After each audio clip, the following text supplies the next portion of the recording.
Eduardo Hernández y soy uno de los miembros de la promotora de este Tribunal Permanente de los Pueblos contra la guerra imperialista y contra la OTAN. Esta iniciativa nace a partir de un grupo de gente que durante todo este año hemos estado trabajando en un proyecto que se ha llamado el Foro contra la Guerra, que han sido toda una serie de sesiones que han abordado diferentes aspectos de la guerra. Han sido al final 8 sesiones, desde el propio concepto de la guerra en el mundo en este momento, la guerra y la economía, la guerra y los medios de comunicación, la guerra y las leyes, los escenarios de guerra, la OTAN y las maniobras que en este momento se están celebrando. Celebrando es una palabra que no se debiera emplear, pero el castellano es así, que se están llevando a cabo en el estrecho de Gibraltar, desde la zona de Rota hasta Almería y también dentro del territorio en la península ibérica, en el interior. Bien, a partir de esa iniciativa del Foro contra la Guerra, surgió la idea de que quedaba un aspecto que se necesitaba abordar. No era solo dar explicaciones, dar información, facilitar la comprensión del fenómeno de la guerra en este momento y sus antecedentes históricos, sino que había que dar un paso más, que es lo que se planteaba en este pequeño vídeo de presentación. Es el hecho de la impunidad, no solo el relato de los sucesos, sino también su porqué y, sobre todo, sus consecuencias. Y evitar que quienes son responsables, directos o indirectos, de esa enorme matanza que se está produciendo en estos momentos, se vean absolutamente impunes a lo largo del tiempo. Eso fue lo que nos llevó a la iniciativa de plantearnos un tribunal que conociera de esos hechos, que los evaluara y que pudiera emitir condenas y señalar responsabilidades sobre todos ellos. El hecho de la impunidad, y lo habéis visto en el documental que se ha planteado, es una de las claves de todos estos sucesos. Las guerras se dan con la violencia que se están dando, con la crueldad, con la inhumanidad que las preside, entre otras razones, no solo porque haya fuerza y capacidad para hacerlo, sino además porque aquellos que son responsables resultan permanentemente impunes.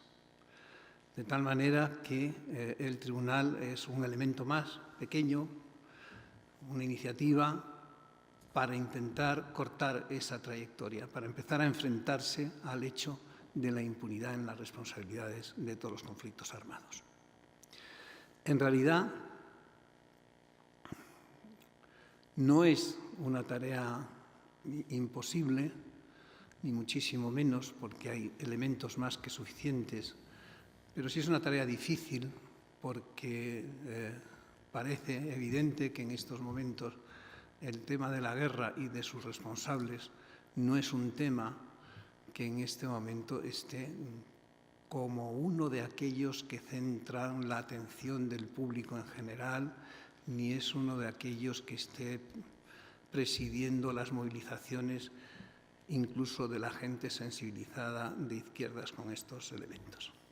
La guerra que en el Estado español tuvo un significado muy importante desde mediados de los 70, donde apareció un movimiento pacifista muy importante y que comenzaron los movimientos de insumisión contra todo aspecto que pudiera presentar la idea del belicismo y que se desarrolló después con el movimiento anti-OTAN, que continuó con los movimientos que se llevaron a cabo en la guerra de Yugoslavia, lo que se hizo en la guerra de Irak, las grandes movilizaciones quizá las mayores que se han dado en el Estado español contra la guerra de Irak, pero esa trayectoria se ha ido quebrando, ha ido disminuyendo, perdiendo fuerza, y en este momento existe muy poca sensibilidad sobre el tema de la guerra y de sus consecuencias. Es más, mientras el Estado español asume cada vez mayores compromisos y es mayor su protagonismo en toda la maquinaria bélica, la percepción social cada vez es más débil y cada vez es más inconsciente de lo que está en juego en este momento. Nuestra impresión de esta situación es que la gente no solo no conoce, sino que cuando conoce no es capaz de medir las consecuencias de lo que está percibiendo. En general, lo que le llega son flashes sueltos de escenas de guerra, escenas de violencia en diferentes lugares del mundo, que es incapaz de conectar unos con otros, es incapaz de que eso componga una figura que le permita ver el sentido que tiene todo eso en su conjunto. La maquinaria bélica y los medios de comunicación, la guerra mediática, se ocupa de alimentar ese fraccionamiento que impide conocer.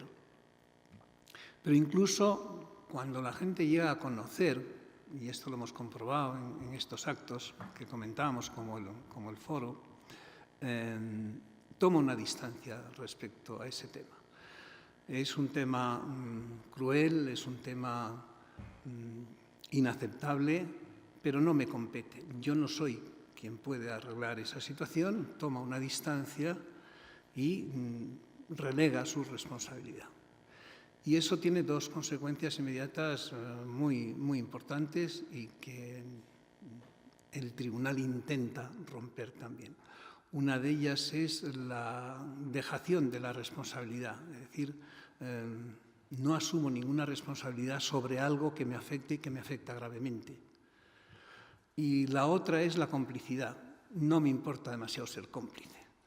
Esa mezcla terrible de complicidad y de falta de responsabilidad, asumir la responsabilidad sobre un riesgo real como el que estamos viviendo en el Estado español, hace que la gente se desmovilice y que los poderes actúen de forma impune, arrastrándonos a una dinámica que no solo es cómplice, sino que además es de riesgo, que son las dos circunstancias que nosotros entendemos que se están dando ahora.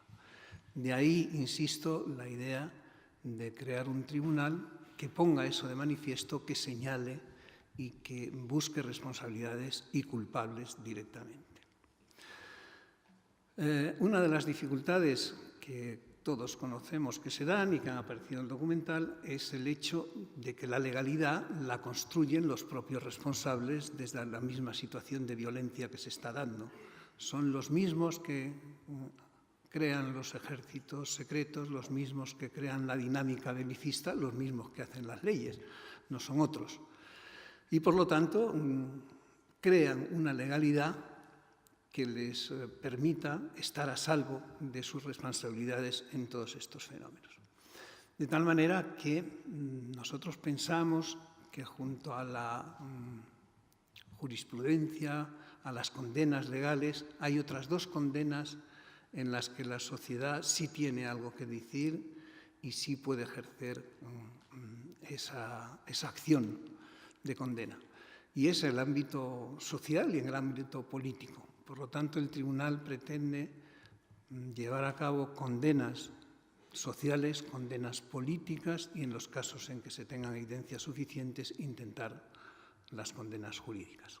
Con esta salvedad, que os decíamos que sabemos que ese camino es muy difícil, puesto que la legalidad no tiene nada que ver con la justicia, la legalidad es lo que construyen los que hacen las leyes, mientras que la justicia y la justicia social va por otro camino. Entendemos que en el momento también es oportuno no solo esa necesidad, sino esa necesidad en el tiempo. La escalada bélica en los últimos años es espectacular, es pavorosa. No solo llevamos un arrastre desde el fin de la Segunda Guerra Mundial, que en pocas cifras que se manejan habitualmente, pues superamos más de 16,5 millones de muertos desde la Segunda Guerra Mundial en conflictos armados. De ellos, el 90% son civiles, solo el 10% son muertos combatientes. Claro, eso contrasta mucho con la época anterior, en la Segunda Guerra Mundial. Se supone que el 50% eran muertos civiles y el 50% eran combatientes. Ahora estamos en el 90-10.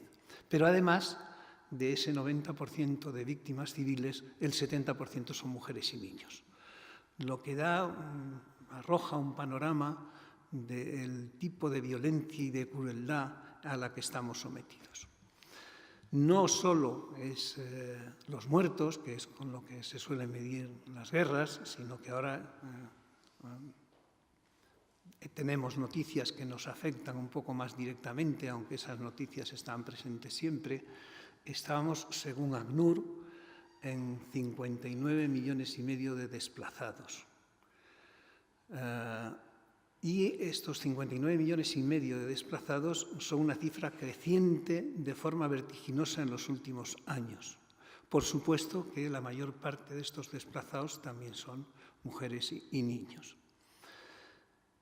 Eso puede dar una idea del nivel de conflicto, del nivel de violencia y de la impunidad con la que se está funcionando y lo que la guerra está suponiendo en términos materiales, ya no solo morales ni éticos, sino materiales. Nos hemos estremecido con el éxodo alimentado de 200.000 desplazados de las guerras, fundamentalmente de Siria, pero también de Afganistán. Hay mucha gente de Afganistán, o la gente que viene de África, que es la que se acerca más a la península ibérica, pero es una cantidad insignificante respecto a los 59,5 millones. Y la gente vive a espaldas de esa situación. Considera que es un fenómeno ajeno y le da más importancia a otras cosas. Ese panorama en el que vivimos y que está materialmente demostrado, son instituciones las que están dando estas cifras, no son periodistas, no son investigadores que de forma particular abordan esto, son grandes instituciones las que están dando estas cifras, las que están dibujando este panorama, nos sitúan en ese borde donde ya mucha gente empieza a hablar de que estamos en una tercera guerra mundial. Sin embargo, para algunos de nosotros el término es inapropiado, porque eso da la impresión de que esas guerras se mueven con las mismas dinámicas que se movían la Primera y la Segunda Guerra Mundial, y la dinámica actual es otra, es diferente. De entrada, la Primera Guerra Mundial nunca fue la Primera Guerra Mundial, sino que fue la Gran Guerra. Cuando se desarrolló la Segunda Guerra Mundial fue cuando se le dio el título de Primera Guerra Mundial a la Gran Guerra de 1914, y ahora entendemos que la forma y el desarrollo, si bien la crueldad y la violencia supera a las anteriores, pero la forma de desarrollo es diferente, es distinta. Entendemos que, como se ha planteado aquí hace un rato, hay un motor de toda esta situación que es fundamentalmente el dominio y la desposesión. La necesidad de acumulación económica por parte del sistema capitalista requiere la desposesión de grandes masas de población, la desposesión de territorios, la apropiación no solo de los recursos, sino además de las vías de comunicación para transportar esos recursos. Es decir, entramos en una dinámica de dominio global del planeta, de apropiación del planeta. Y esa dinámica necesita eliminar los obstáculos, del tipo que sean. Cualquier dificultad o cualquier obstáculo en ese proceso, no hay manera de evitarlo se convierte en un objetivo que hay que eliminar por cualquier medio. Y esa es otra de las características. Las acciones que se llevan a cabo no tienen límite, ni en el número, ni en las víctimas, ni en el tipo de víctimas, ni en el horror que producen. Y eso lo vemos cotidianamente. Se hablan de centenares de miles de muertos, como se puede hablar de que la población más castigada son las mujeres y los niños, es decir, los más vulnerables, los menos capaces para defenderse, pero estamos asistiendo a devastaciones masivas de los territorios, de los patrimonios de la humanidad, y cada día es más fácil percibir que no se está sometiendo a ningún límite la barbarie y la violencia, sin ningún límite. Con lo cual cualquier cosa es previsible y eso angustia porque su capacidad de destrucción también es ilimitada. Entonces, en este momento se están conjugando dos elementos que son catastróficos. Una capacidad ilimitada de destrucción, sobre todo en base a los armamentos nucleares, con una capacidad ilimitada de voluntad para llevarlo a cabo. Esa dinámica, además, nos pilla de lleno porque la península ibérica, el Estado español, es un eje central de esa dinámica. La geoestrategia es decisiva y en este momento el enclave de la península ibérica geoestratégicamente es fundamental para ese diseño de la guerra-mundo. Eso hace que nosotros tengamos en Rota el escudo antimisiles, que es un elemento decisivo de la guerra nuclear, que tengamos en Morón una base permanente de intervención rápida, que tengamos en Torrejón un centro de control aéreo, de mando aéreo de la OTAN, que tengamos bases que se utilizan circunstancialmente, pero de forma intensiva, como puede ser Bétera o como puede ser Zaragoza, como está ocurriendo con estas maniobras, y que además haya sido elegido este territorio como anfitrión de las maniobras Trident-Juncture. ¿Por qué? Porque es un paso esencial en el control de África, porque es un paso esencial en el control del Mediterráneo hasta Oriente Próximo y Oriente Medio, y porque es el flanco sur de Europa. Y por lo tanto, todo eso hace que este territorio sea así. El Estado español se ha entregado en cuerpo y alma a esta mecánica, no le ha puesto ninguna objeción, todo lo contrario, lo favorece, y mientras arroja lágrimas de cocodrilo sobre la situación de los refugiados que están llegando a Europa, al mismo tiempo y con esas mismas lágrimas, se convierten en lágrimas de risa y alegría cuando se trata de facilitar a la OTAN, a los Estados Unidos, la utilización de este territorio para llevar a cabo cualquier masacre. Dos apuntes nada más para cerrar esta intervención. No podemos entender que las maniobras actuales son simplemente eso, son ejercicios militares, y no podemos pensar que esto se hace y se acaba cuando se terminan estas maniobras. Esto es un ejercicio dentro de una estrategia mucho más amplia y a mucho más largo plazo, con un nuevo modelo de intervención militar, mucho más agresivo y mucho más expansivo. Y esto no se acaba aquí, sino que todo esto se hace para quedarse. Los misiles, el escudo antimisiles se va a quedar, las fuerzas de intervención en Morón se van a quedar, el búnker de alto mando se va a quedar en Torrejón, y nosotros ya no somos colaboradores, somos protagonistas de todo ese proceso. Y en esa situación, en ese contexto, es en el que nosotros enmarcamos el tribunal contra las guerras, y por eso ahora entenderéis mejor por qué se llama Tribunal de los Pueblos, no es un tribunal de jurisprudencia, contra la guerra imperialista, que es lo que hemos estado describiendo, y contra la OTAN, que es la parte armada de ese mismo complejo imperial. Gracias.